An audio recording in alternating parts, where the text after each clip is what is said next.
Today we're going to talk about game and fish violations in 2021 with Chief Game Warden Scott Winkleman. I'm Mike Anderson with the North Dakota Game and Fish Department.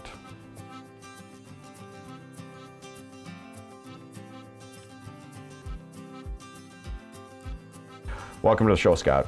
Thanks, Mike. What were some of the major violations, game and fish violations, in 2021? So this year there were some higher numbers in a couple of areas with our citations. One is just in boating violations in general were a lot higher, and that was in part due to the non-resident boats needing to pay for an aquatic nuisance species sticker. A lot of citations for that. Okay, what were some of the other boating citations? Another one that unfortunately remains to be high and is typically one of our higher ones, and it's really sad, is inadequate number of life preservers. Something that is really so simple and can save people's lives continues to be one of our highest citation numbers, and there's really not an excuse for that. That's one of those violations that is high almost every year. It is. Every year that is one of our highest citation. Okay, moving into hunting, Scott, any major violations there?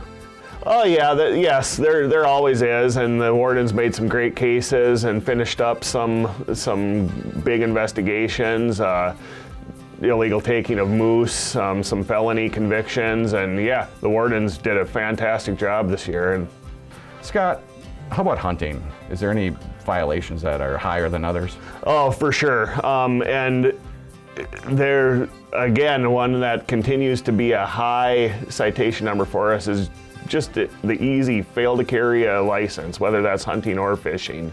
And what people need to know is they do need to carry their license with them, either in a paper copy or an electronic copy, and not just the confirmation email that you bought the license, because we need the information that's actually on the license.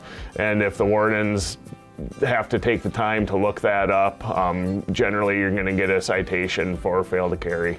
And these are all violations that are easily corrected. Very much so. Scott, we have a small game warden staff in the state.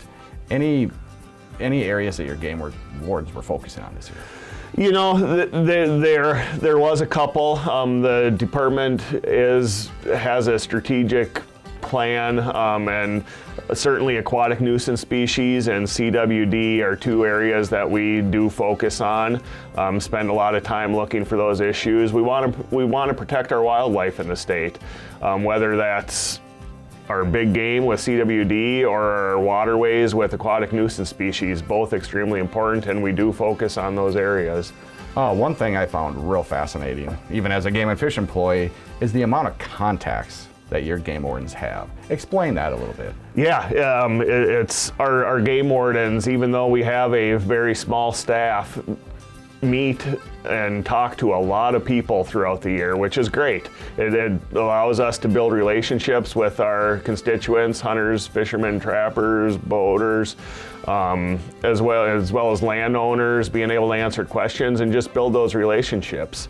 In 2021, the game wardens had over 51,000 field contacts, which I've done some research, and compared to other states that are nearby to us with almost twice as many game wardens, our wardens make more field contacts than their staff does. So the wardens really do a fantastic job of getting out there and talking to the people. And we roughly have around 30 district game wardens in the state? Correct, yep. Okay, explain what a contact is. I guess I should have said that earlier. So a field contact is any interaction in the field, which hence the name. Just checking a license, answering a question.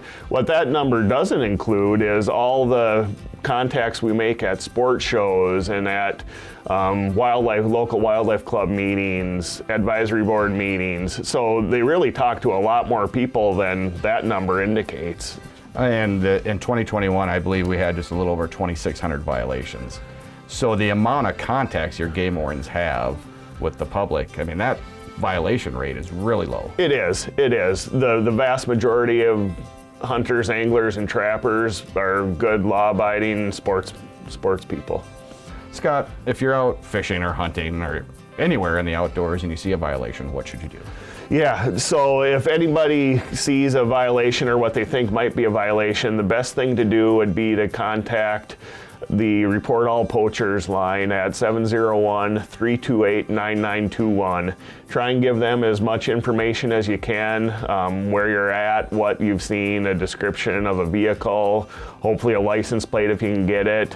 What we really don't want people to do is go try and confront those, whoever that may be, in person. Give us a call and let us handle it. But yeah, call that RAP line, and certainly there's way more people in the public and out and about that can see stuff that we can't. And if you want a breakdown of all the violations from 2021, those will be in the February issue of North Dakota Outdoors, which can also be viewed online. Yes, they will. A lot of great information, Scott. Thank you. Thank you, Mike.